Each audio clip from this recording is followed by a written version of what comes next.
impossible d'amener les enfants de la Lune dans ce laboratoire pour étudier directement leurs réactions au Soleil, puisqu'ils doivent s'en protéger.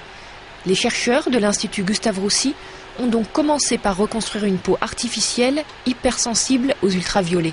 La première étape, ça a été effectivement d'arriver à obtenir des cellules à partir de petits morceaux de peau prises sur les patients, sur lesquels on puisse étudier justement la réparation de l'ADN, on puisse étudier les capacités de réponse, donc comment les cellules réagissent-elles en face d'une irradiation ultraviolette, en face d'une irradiation solaire.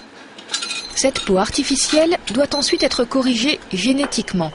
Pour cela, il faut isoler les cellules souches, celles qui fabriquent les autres cellules, et remplacer en leur sein les gènes déficients. Quand une cellule est porteuse d'un gène qui ne remplit plus complètement ou plus du tout son activité, et qu'on a identifié ce gène, et qu'on a ce gène en fait dans des tubes à essai, si vous voulez, à côté, ce qu'on sait faire, c'est en utilisant ce qu'on appelle des vecteurs, arriver à faire pénétrer dans la cellule vivante, qui peut venir du patient, le gène qui, lui, n'a pas l'affection qui est présente et qui est la cause de la maladie. Et c'est là que réside la vraie difficulté, car il est très difficile d'obtenir plus de 80% de cellules génétiquement modifiées dans une boîte de culture, un taux insuffisant pour que la thérapie génique fonctionne.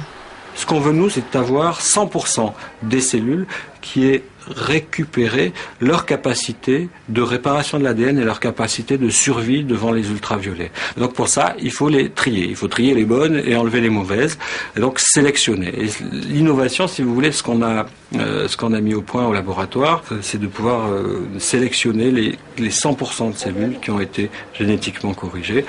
Un marqueur vert, visible au microscope, prouve que ces cellules sont toutes corrigées. Cultivées en laboratoire, elles produiront une peau saine, susceptible d'être greffée au patient. Mais si cette peau génétiquement modifiée a déjà été greffée avec succès sur la souris, aucune échéance n'est encore fixée avant que des essais puissent être réalisés sur l'homme.